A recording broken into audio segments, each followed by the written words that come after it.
Hello, thank you Visamo Kids Foundation.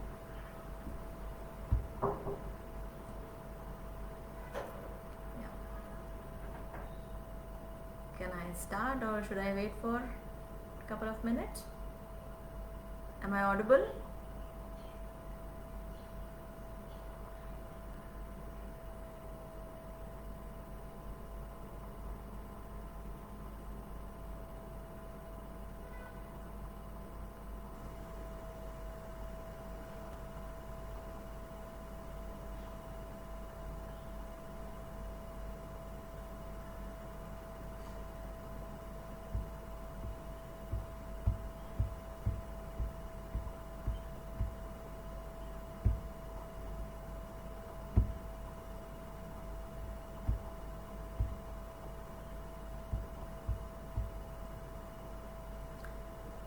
I'll start at 4 o'clock, couple of minutes to go.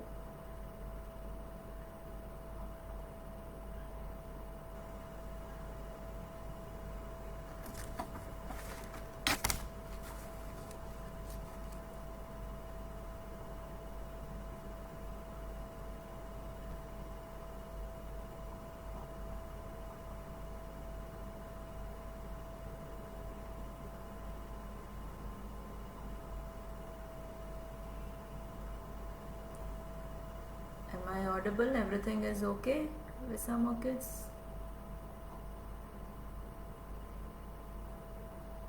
Volume is okay, I suppose.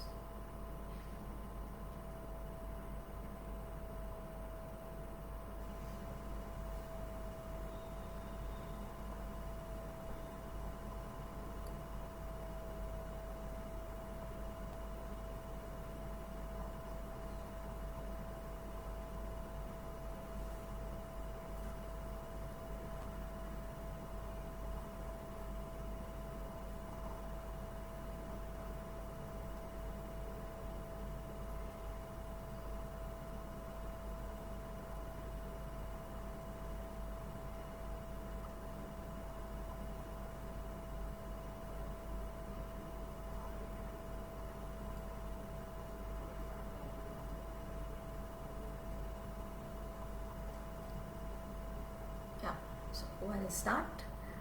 So, hello friends. First of all, a very happy Yoga International Day and happy Father's Day and happy Music Day also. So, today's topic is homeopathy at a glance. I am Dr. Mona Desai, homeopath consulting. I did studied my homeopathy from Pune and I'm practicing for last 22 years. So, I don't know how many of you are familiar with homeopathy or are taking homeopathic medicine. But one thing is for sure that everybody knows about those white, sweet little pills. Those white pills make us favorite with the kids. So this homeopathy is a very ancient healing practice, but still it's not all that popular with common people. There are many reasons for it. Of course, homeopathy has its limitation. So there are various reasons, but more than that, I feel the myths surrounding homeopathy that has prevented people coming to homeopathy. So today I will try to throw some light on homeopathy and try to break certain myths. So today I'm going to talk about origin of homeopathy, the medicines how it is prepared, and certain principles on which homeopathy is based and practiced. So let us start at the very beginning. Dr. Samuel Frederick Hahnemann is the founder of homeopathy. He was a German physician. He was practicing in the year of around 1790 or so. At that time, allopathic medicine was not all that advanced as yet. I'm talking about 1790 and all those years. So at that time, practices like inducing vomiting, bloodletting, all such practices were used. So instead of giving relief to the patient, sometimes it would end up increasing patient's trouble more. So Dr. Hahnemann was not happy with this. So he stopped practicing and instead started translating medical books, journals, magazines, etc. While translating such a magazine, such an article, he came across an information which said that cinchona bark has the capacity to produce signs and symptoms of malaria. Now, Dr. Hahnemann knew that cinchona bark is known to cure malaria. So, intrigued by this information, he wanted to test himself.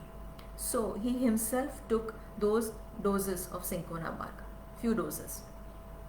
And to his surprise, he developed the signs and symptoms of malaria. To check the validity of this information, he gave this dose to few other volunteers also. After that, he tried with other substances and he took himself and gave it to other individuals also, and then noted down the effects of it. What was the effect after taking those substances?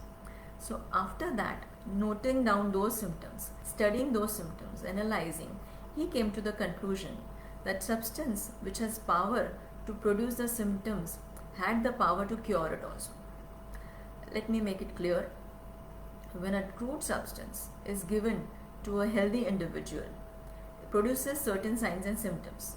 But when that particular substance, when potentized, given to a diseased person, cures the signs and symptoms, the same signs and symptoms, which means the substance which has capacity to produce signs and symptoms has the capacity to cure it. So thus, like cures like is the he discovered homeopathy. Homeos means similar, pathos is suffering. So that is how homeopathy was discovered. Now you must be wondering, I use the word potentization. So what's that? So potentization is a unique way of producing homeopathic medicine. The crude substances are given strokes, that means thumping a fixed number of times, or they are stirred continuously for a few minutes in a specific way. That is the special method of producing homeopathic medicine to increase the power is called potentization. In the time of Dr. Samuel Hahnemann, it was done manually, but nowadays it is done through advanced machinery. So these potentized medicine are given to the diseased individuals. I will not go into the details of potentization as we don't want to go here into the molecule memories of water, the nanotechnology and all such jargons. So the crude substances are procured from different sources. Say for example, plant kingdom, animal kingdom, mineral kingdom. When it comes to plant kingdom, either their roots or their leaves, flowers or nuts or sometimes full plants are used to prepare homeopathic medicine. For example, coffee beans are used to prepare Coffea cruda. Then certain medicines like Allium cepa, where a red onion is used. Then wildflower, pulsatilla is prepared from it. Anacardium is cashew nut. Similarly, if we go to mineral kingdom, all the elements which we know in the periodic table that is used. Say for example, our common salt is natural mure. Then from sand, silica is prepared. Gold is used to prepare aurum metallic. Same goes to animal kingdom. Venoms of certain poisons, certain spiders, then milk of certain mammals, all these substances are used. A sea creature releases a purple ink, bluish ink to save itself from predator. So from that we prepare sepia. So that's how different sources we use to prepare our homeopathic medicine. So now what do we do with this? How do we decide which substance to use and what is it like? So here comes how we study, how we decide the signs and symptoms, the characteristics of that particular substance. We all know that allopathic medicines are tested on animals first and then on human beings, whereas homeopathic medicines are tested directly on human beings. It is called drug proving.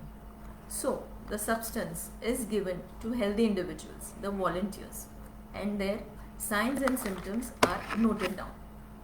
Whatever they experience at physical level, at mental level, the emotions they experience, the dreams they see, all these symptoms, everything, all this information is noted down. Now, at the same time, so many volunteers are involved in this drug proving. So, all these signs and symptoms are noted down, and then a drug picture, after analyzing, after a lot of brainstorming, a common pattern, a common characteristic signs and symptoms of that particular substance are noted down, and a drug picture is formed. And those drug pictures are written in our Materia Medica. Materia Medica is the list and of the medicines with their signs and symptoms, with their keynotes, with a detailed drug picture. Now, when a patient comes to us, we take their detailed history. You must have heard that homeopaths ask too many questions. Yes, because we need to understand the person's physical as well as mental makeup. We need to find out the unique characteristic of that person, because another principle of homeopathy is individualization. So, let me explain with an example. Suppose there are 5 patients of asthma. So, wheezing sound, breathlessness, coughing, all these symptoms will be common to all of asthma patients. But how will I distinguish between those 5 individuals, all those 5 patients of asthma? We all know no individuals are similar. Everyone has their unique characteristics, peculiarity. So a homeopath needs to find out that peculiarity, that characteristic, so that he can match with the drug picture which is given in the Materia Medica.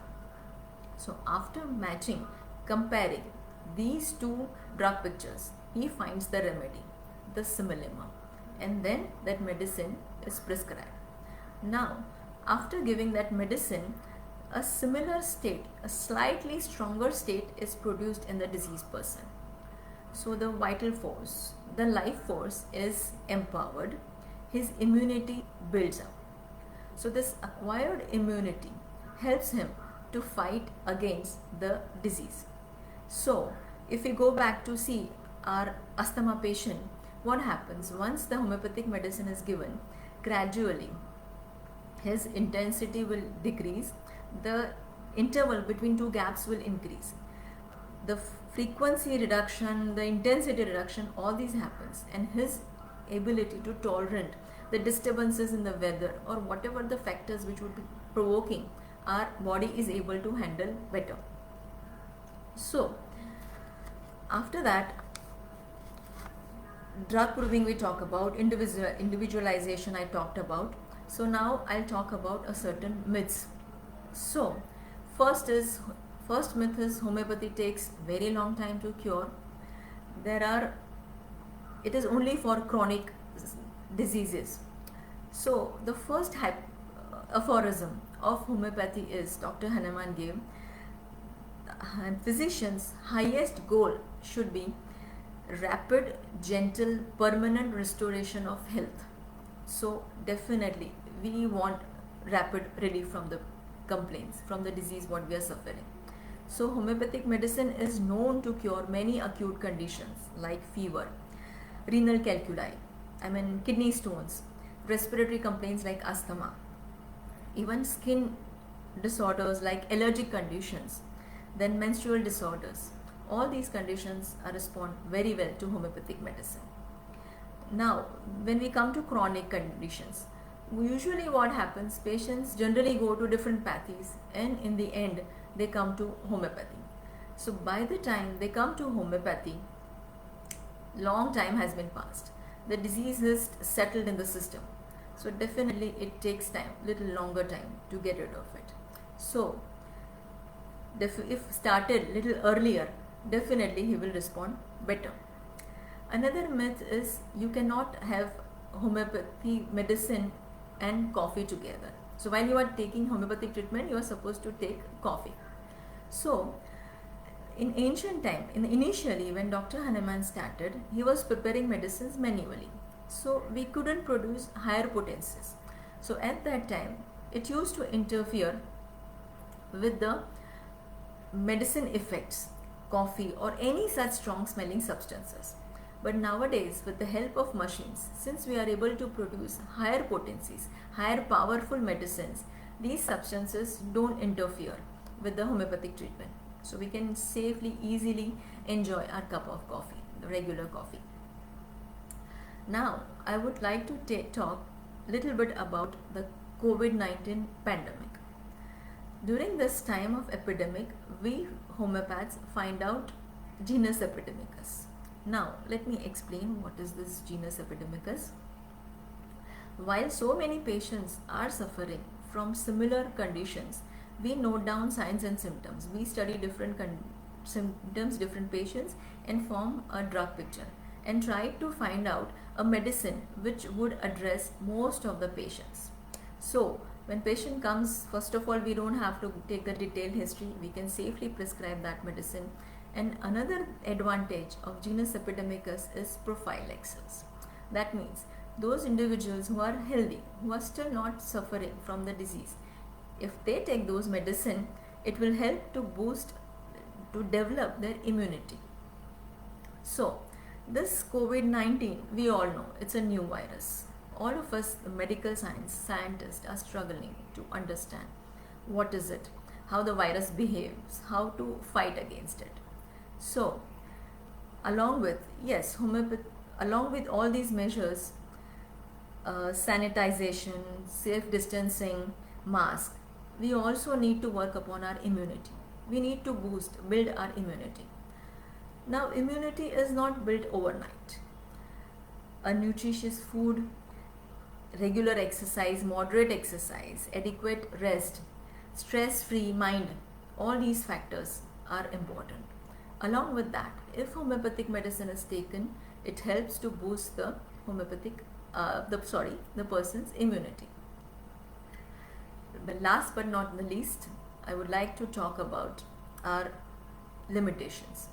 So yes, we do have our limitations like allopathies. For example, a condition where surgery is must, there is no substitute for that.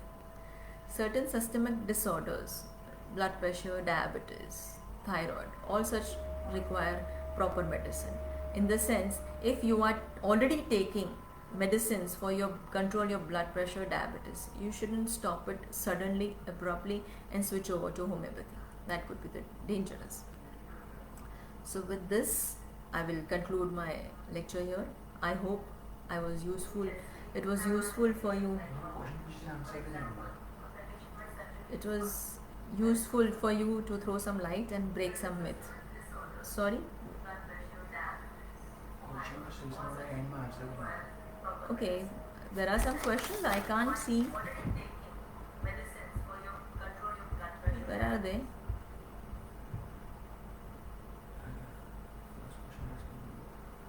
Some questions I get. Is it true that nowadays homeopaths use steroids since patients want to see immediate improvement, whereas classical? No, that's, thank you for reminding me. I forgot about this myth. Thank you very much. So it's Visama Foundation has asked. Okay.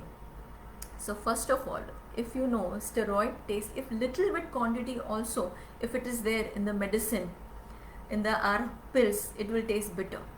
Our medicines are sweet. So you cannot hide and give steroid with our sweet pills. Slightest pill will also change its taste. That is one thing. Then there are certain laboratory tests which is the medicines, our medicines are used with the sugar pills. The sugar pills, white sugar pills which are prepared from sugarcane, are used as vehicle.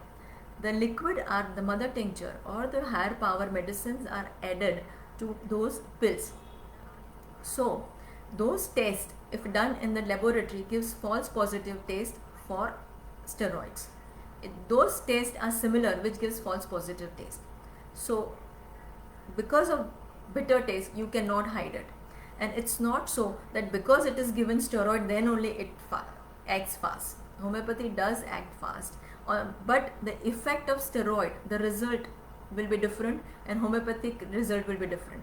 A sense of well-being which gives homeopathic treatment will not be there with steroid, and steroid will have side effect. You cannot hide steroid, not just by taste or not by effect also. So thank you. Yeah, I'll check some other questions also if it is there.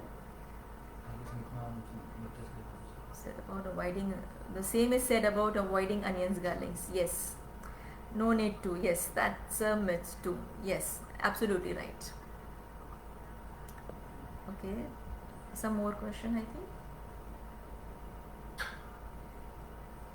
Yeah. So, can I stop my?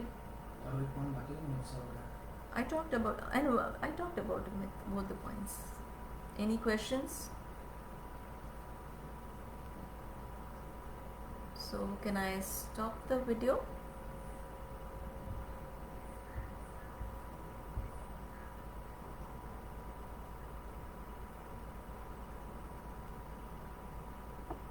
Thank you. Oops. हमारा thank you क्यों हो रहा है? Okay, so I would like to thank Visamo Kid Foundation for giving me this platform. Special thanks to Indira ma'am and Sudeshna ma'am for having faith in me. Thank you. Thank you, folks.